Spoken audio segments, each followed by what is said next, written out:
ഇന്ന് ഞാനിവിടെ ഉണ്ടാക്കാൻ പോകുന്നത് തൈര് ചേർക്കാതെ ഒരു പച്ചടിയാണ്, പൈനാപ്പിൾ പച്ചടി. അതിലേക്ക് നമുക്ക് 1 സ്പൂൺ മുളക് പൊടി, 1 സ്പൂൺ മഞ്ഞൾപ്പൊടി, 1 സ്പൂൺ നെയ്യ്, ആവശ്യത്തിന് ഉപ്പ് ഇതിലാണ് ചേർത്ത് ഒരു 4 വിസിലടിക്കുക.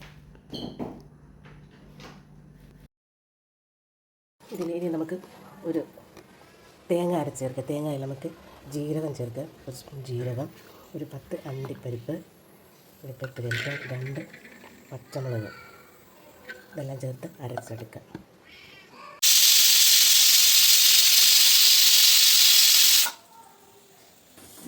അപ്പോൾ ഇത് വെന്തിട്ടുണ്ട്, പൈനാപ്പിൾ നന്നായി വെന്തിട്ടുണ്ട്. ഇത് നമുക്ക് 3-4 പീസ്, ഒരു 5-6 പീസ് എടുത്ത് ക്രഷ് ചെയ്ത് ചേർക്കണം. എന്നിട്ട് നമുക്ക് ഇതിനകത്ത് അരപ്പ് ചേർക്കാം. പൈനാപ്പിൾ ഒരു 10-12 പീസ് ഇതിൽ തേങ്ങയുടെ കൂടെ തന്നെ ക്രഷ് ചെയ്ത് ചേർത്തിട്ടുണ്ട്. ഇനിയിപ്പോൾ നമുക്കിത് കുറച്ചൊന്ന് ചൂടാക്കാം, ചെറുതായിട്ടൊന്ന് ചൂടാക്കാം. ഇത് ആവശ്യത്തിന് വെള്ളം ഇത് ചേർക്കുക, ആവശ്യത്തിന് വെള്ളം ചേർക്കുക.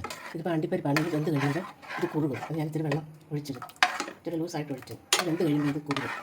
ഇതിപ്പോൾ ഇത് നന്നായിട്ട് വെന്തിട്ടുണ്ട്. ഇത് നമുക്കിനി കടുക് വറുത്ത് ചേർക്കാം.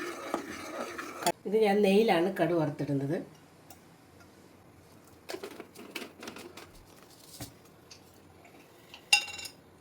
കടുവ കുറച്ച് കടുക്,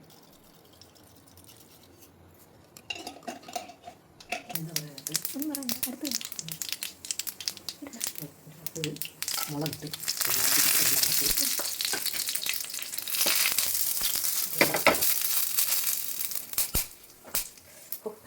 ഇല്ല.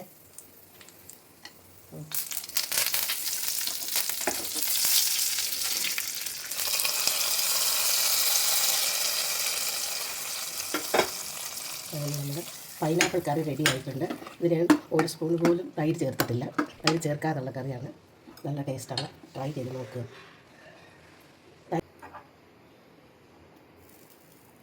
നമ്മുടെ പൈനാപ്പിൾ കറി ഇവിടെ റെഡി ആയിട്ടുണ്ട്. ട്രൈ ചെയ്ത് നോക്കുക. നല്ല ടേസ്റ്റി ആയിട്ടുള്ള കറിയാണ്.